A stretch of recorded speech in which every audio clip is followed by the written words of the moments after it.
Okay, so let's just open the floor, Mohammed. Can't hold him down. Yes. Man with a question. Sorry, what did you say? Can't hold him down. Man with a question. Like a short comment about like the organization of the night. It seemed like last night was sort of like the idealist night, and tonight is a materialist night. But sort of like a radical idealism that sort of like tries to claim like as the true materialism, and radical materialism that is sort of like somehow has some type of like ownership over the idea of ideas. That's sort of like, and I wish these two nights were more mixed a little bit, because as you see, some of the people who could be responding are not even here, whether in terms of the audience or in terms of like respondent. I just wish this was not separated into this sort of like these two things, even though Benjamin's presence last night was very refreshing and kind of like made it interesting. But then what I want to talk about is like the emergence of, why don't we look at the emergence of like a movement like accelerationism, whatever you want to call it, as the failure of left-wing Marxism or actually not failure, success of Western Marxism in privatizing the idea of politics from like Adorno and on, and sort of like the fact that we can have sort of like real political structures, the fear of Stalinism and Hitler, that's sort of like made from Adorno and on, work of like working on political organization be de-emphasized, and slowly sort of like politics being like privatized into the citizen, to the subject. So we end up with an Occupy movement where like 10-year professors with cushy jobs will go and tell these kids like the very fact that you don't have an organization is the strength of your movement, which actually we know it's false 2 years later. And you know what, look at why like these types of frustration that make these types of ideas become very sort of like viral. You saw there were like 2 rooms full of people here yesterday, and we hardly have a room full tonight. So these are the problems that we really like. I mean, this is what's interesting about Reza's discourse, that like it seems like everything we talk about is potentially mappable by computational or like some form of technology, whereas his sort of like idea of like separating reason outside of this cybernetic phenomenological world, what gives it an exciting edge that makes us want to listen to him to talk. 2 room full of people come here to listen to it. So these are the challenges that we really need to address, rather than sort of like further sort of like define our own niche in terms of like what it means to be a Marxist who believes in sort of like base and superstructure today, or what it means to be this or that. So that's sort of like, that's just the comment I have. So, I mean, the question is that accelerationism is a type of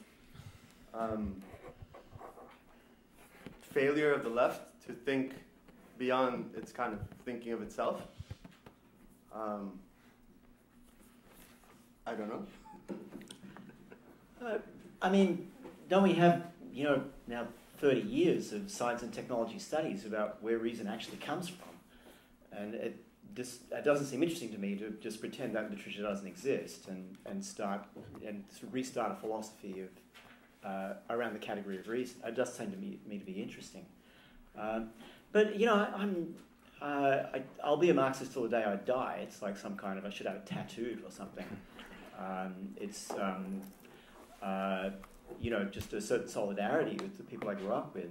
But maybe we're just reading the wrong ones. I mean, I'm just so bored with all of that. You know, I'd rather read Bogdanov and Platonov, much more interesting than the early Western Marxists. And I'd rather read V. Gordon Childe and Joseph Needham and J.B. Haldane and Bernal. And these names are forgotten, and they were erased by the construction of the category of Western Marxism. And here are ways of thinking about science, about base rather than superstructure, of very, very different temporalities, of thinking the non-West. I mean, Needham's great work is a 34-volume history of Chinese technology that he spent a lifetime, you know, co-authoring.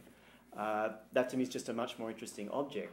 Allegedly, Foucault found it interesting, so that gives us a reason to think it's legit. But it's you know, a masterpiece on the order of Sard's Graphomania in a non-fiction form. So it's just, why don't we, one can either reject all of this or just find these other affordances in these literatures that seem much, much more important and relevant to talk about now. Because there's a sense in which we just got stuck in these formalistic language games based on the same authors, and it's done, yeah? But one way out of that is you go back into the archive and find other ways forward to read through other people who address the present and whose work we can then extend in another way. So I'm a kind of old-fashioned, sort of literary scholar in that sense. I just want to go back, reroute, find some other paths, and so that we can, in fact, talk about, what is the post-urban infrastructure where people are now obliged to live. That would seem to me to be a more relevant question. Yeah? I just wanted to add that, like how Alex once said, we're all Lutherans. That's what pre-assumed that, we're already all Marxists anyways. So it's not like I'm arguing. Well, that ought not to be compulsory, and for me, it's just a personal thing. So it's and like being a Marxist is just like taken. Like we're all not only Deleuzians, we're also all already Marxists.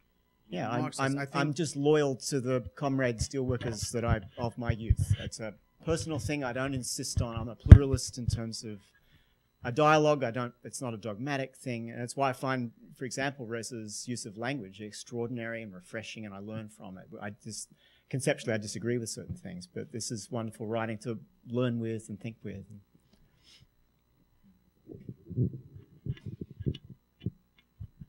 This question's for Keller. I was wondering why you stop at the rumor that the next round of spatial entrepreneurs will be mapping back onto the city. Why stop there and not accelerate that program of rumor for the next round of architects or spatial entrepreneurs? Sorry, I just don't understand the question. Sure. Sorry. Why stop at the rumor that the next spatial entrepreneurs will be mapping the enclave back onto the city and accelerate that rumor even further and spread more myths and rumors about the next spatial entrepreneur? I'm trying to do that, yeah. Quite earnestly. I mean, it's a simple idea, incredibly simple. It's almost too simple, too obvious to say that that some of those same incentives, since the zone, those kinds of free zones were intended to be an experiment that would dissolve back into the host economy. But they didn't. They instead swallowed everything because what wouldn't want to exists in this kind of lubricated political quarantine. And then in its complete irrationality portrays itself as a city. The joke then is so perfect, and it's mutated so quickly that it's clear that you could send in another little germ, you could send in another little desire, and that there's a lot of people making these zones that are far from, they don't look like the evil capitalists that you think. They're very well-meaning people in developing countries who are waiting in line for their turn to be part of the great game, and it's quite sad. So when there's a moment that they can sort of trip the lock on the formula, it could be exciting.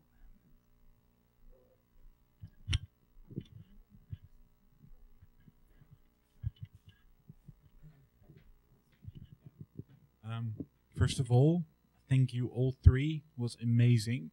So I think that's in order to say. I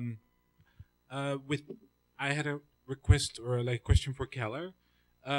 Extra statecraft as a sort of agency, form of agency.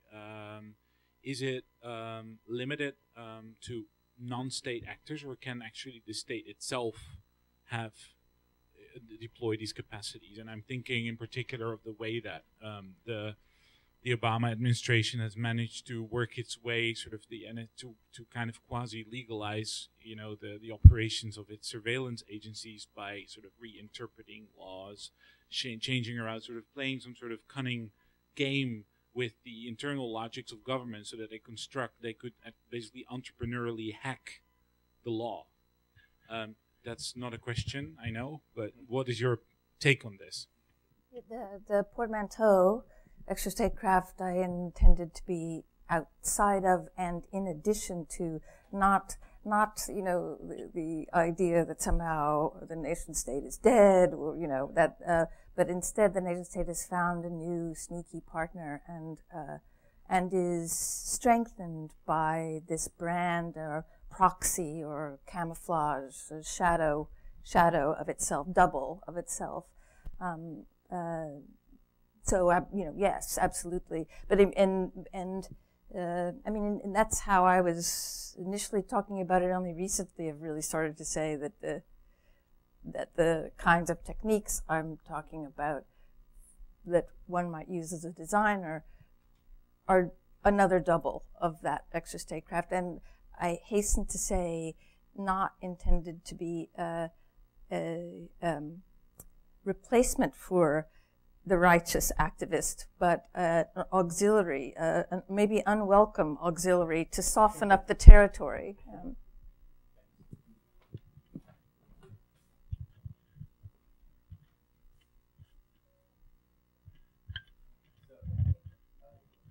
So Stephen, you put it out there that, oh yeah.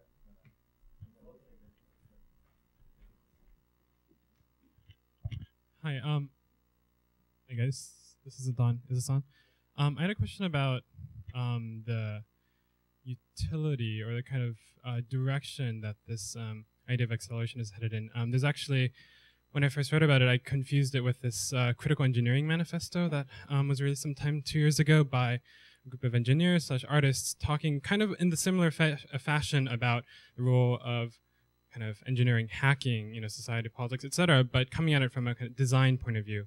And my direction on this is coming from an architecture and design field, so that's kind of my approach. And that kind of critical engineering manifesto talks about very similar things, but is oriented towards a kind of action or activism, so to say, not to have this like really big divide between action and theory and whatnot. But both of you, I don't think it's a coincidence that when talking about accelerationism, both of you talked about either the hack or some sort of viral propagation, or even the language of, say, startups now, like disrupt, pivot, which is all about, which has appropriated this language of like revolution, rupture, into now like, okay, disrupt. And I guess my question to either you or everyone here is, how does this become manifested and play back into the field that it is describing, and not kind of remain an observational kind of discourse, I guess. Like if we were talking about the hacks, then why not plunge in there and talk about the specificity of the hacks and then their relationship to all these things, and then how they can be further mobilized. It's not, this wouldn't be kind of like a technological determinism, but it would go forth in, I guess, kind of being just discourse if accelerationism is all about kind of using these tools, grabbing them again, and doing some sort of action. So yeah, I guess how do you speak in relation to mobilization or action or activism? Yeah. A little technological. Why do we have to say determinism? I mean, notice how the field was always predetermined. You're a social constructionist, or technological determinist, which is clearly a bad thing. But we could be technological or constructivist. That strikes me as a useful place to occupy, and not exclusively. But there's a kind of massive asymmetry and non-reconcilability of theory and practice. There's always a gap between them. Like they're never the same thing. You go write the text and then you go try build something, and it's a completely different experience that's much more likely to fail and will be partial and specific and will require lots of inputs and people and so forth. So there's always a kind of massive overshoot between what's said and what's done. This is not a problem. This is the whole virtue of the theory-practice relation, is that complete mismatch and incompatibility of the two spheres. So that is the thing indeed to embrace. I'm a very, very incompetent maker of things, so it's not my place to speak of that, but to attempt to observe what people make and collaborate where possible. But yeah, that is indeed the very idea. But then how does one find the sort of interstitial glue so that people doing different sorts of things can feel that what they do connects? I think that's the difficult thing to do in the era of individuation, of the division of labor, specialized languages is it's like, oh, how do I recognize that what you do and what I do is related? And I tried the figure of the hacker, and it sort of worked for a while. I don't know if it works anymore.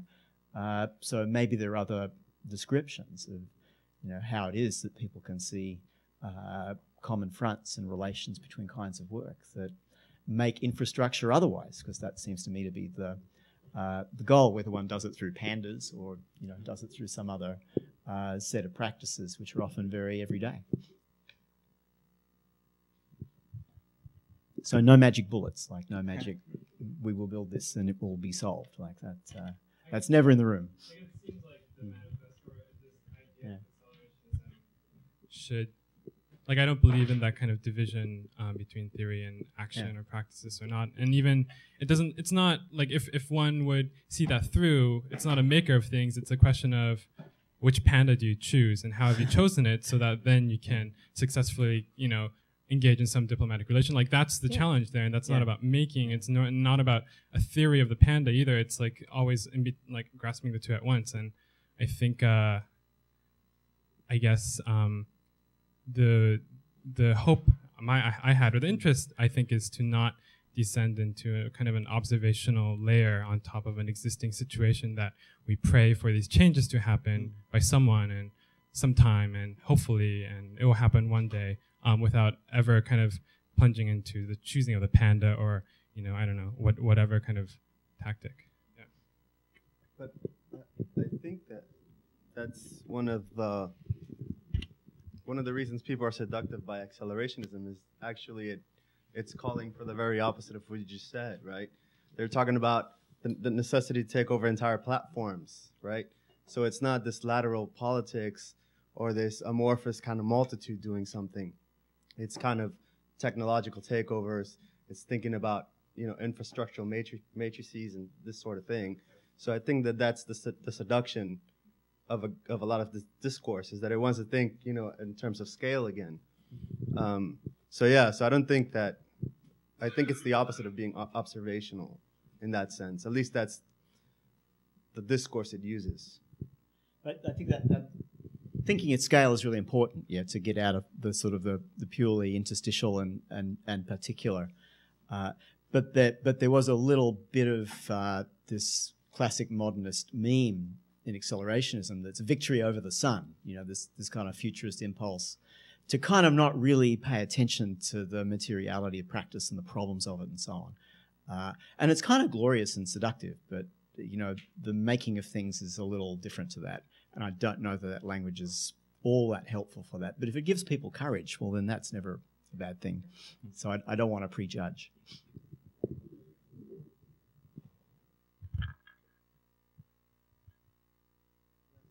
Steve, you put it out there. You taunted us with you wanted to reply to Ken. So I wonder if you give us an abridged gut reaction to. I'm not sure. I disagree with Ken. I find some of the terms which he was saying aren't useful to be more useful than he did. Neoliberal is a term which is thrown around a lot in academia today and often just means whatever somebody doesn't like. But I do think it has a more precise meaning, which has to do with, again, the attempt to force competition to take place even when there's no reason why it would take place, which is often done, through very artificial means by what Mark Fisher calls market Stalinism. You have an immense bureaucracy in order to create the conditions where supposedly people are competing because that's the only way that you get, it's this logic of scarcity. If you read somebody like Hayek, when it's all about only competition forces man to, deal to the bitter necessity of, competing against everybody. It's very, and it goes back to, I guess, to the Protestant, with Weber, Protestant ethic at the root of capitalism, that you have to struggle all the time. So I don't, I'm not sure where it's going. That I find some of these labels useful. The question before about Marxism, it seems to me that it's kind of deplorable that Marxism has a 150-year history of doctrinal purity and of saying, do you really conform to, these words, or is this your overall view of everything? And it just seems to me, I'm more of a pluralist than a pragmatist, but it seems to me that it's still the most useful analytic of are actual social relations that we have, and so that's why I use it. But I'm not sure what I'd say if, you know, being a Marxist means having a certain kind of religious or ideological affiliation in absolute sense. So I don't know. I don't really. I feel I'm much less able to think of pragmatic things to do than either Ken or Keller. So, but I mean, I read science fiction, and also the kind of art I deal with is mostly like science fiction novels and exploitation movies, rather than what Reza was calling the art world yesterday. So, you know, it's just a matter of, for me, it really is just bricolage. You know, finding the things at hand which might be useful to think through situations, in particular to think of this idea, which in Marx is the tendential, in Deleuze is maybe the virtual. I mean, I think there are other ways of formulating it. I don't necessarily want to go with any one philosopher as the definitive, but to think about that there's few. I mean, we all know this pastness is still present. That, you know, the past isn't past. It isn't even past. Isn't even past. But I think futurity always exists. Also, things are not entirely foreclosed. That's why things are not entirely foreclosed, and both for good and for ill, to try to, you know, uncover some of this futurity which already exists, or, I mean, again, using Deleuze's language, insists in the present without existing, since it doesn't have an actuality, but it's not unreal or just imaginary. So I don't know if that answers. I'll see you're Faulkner and raise you a William Carlos Williams. Yeah, like, there's this moment where he talks about where to read poetry was to read the news. Yeah. You know, it's an era where, you know, American poetry is describing the world, and forget about reading the New York Times. You read these poets, you know, and that's it. And to me, it's some of the accelerationist texts have that quality. It's like, that's the news. Like, there's a description of a thing that happened. It's not a specific thing in the way newspapers are. It's an abstract thing, and sometimes it's an affect, and that's the root of my impatience with the language. Is it's like I read these texts about neoliberal post-Fordist late capitalism. I sort of think that's old news. Can you redescribe that for me in a way that, or show me a picture of it where I sort of suddenly get that it has another form, and it feels different, and the possibilities are different. So it's a kind of more coming from that commitment to modernism in poetry, which as a kind of destructive engine, a rewriting engine.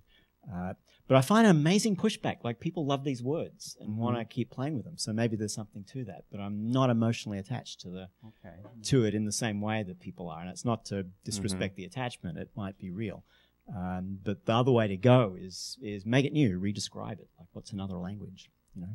So panda. I'm thinking about the panda. You know. There's a difference between when it's nourishing for you and when it becomes a kind of epic echo chamber, where you're no longer being nourished. And I would just add to that. For me, one of the real questions has to do with we have all this modernist language, both in politics and art, which has had a different resonance now because it's been so co-opted or adopted or into the fabric of things. So things which were disruptive, now we have creative destruction and disruptive, you know, new technologies, and we have creativity and innovation as the buzzword of every business school. I mean, I'd like to, what I'm interested in is there any way to rescue what was in innovation and creativity from the way it's become ubiquitous business school, you know, ideology and speak right now? I mean, I'm not sure what the answer is, but that's, and the same thing, I mean, transgression, I mean, the 20th century was very much about transgression, but now transgression is completely normative, and it's even, I mean, you know, it's, so what do we think of instead of transgression? If, you know, I mean, this whole almost all of great 20th century art is about transgression, but now transgression, again, is what every advertisement does and what every product allurement is asking us to do. So, you know, that for me is where I'm looking to, you know, whether it's works of high art or works of low art. I mean, I think I'm hoping to find, rather than where Reza last night was sort of saying the aesthetic was incapable of, you know, generating things, I'm inclined to think the aesthetic is one of the few areas which might be capable of thinking of or coming up with these alternatives. I don't think the kind of rational, inferential, what was he saying? Inferential,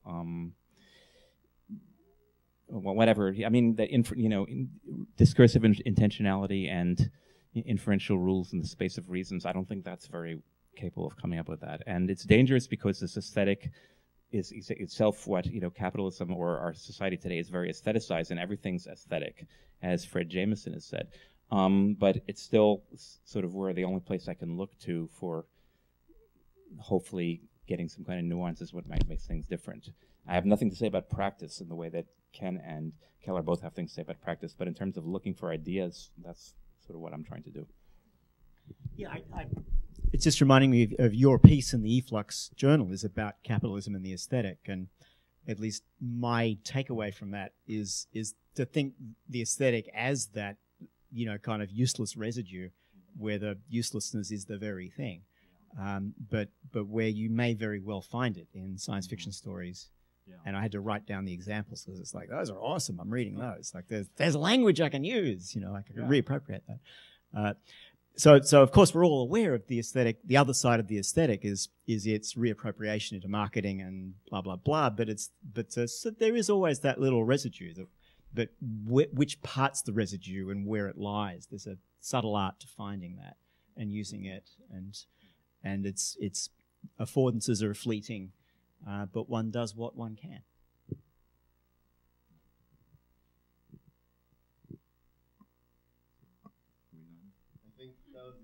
Time for a drink. Yeah. Thank you.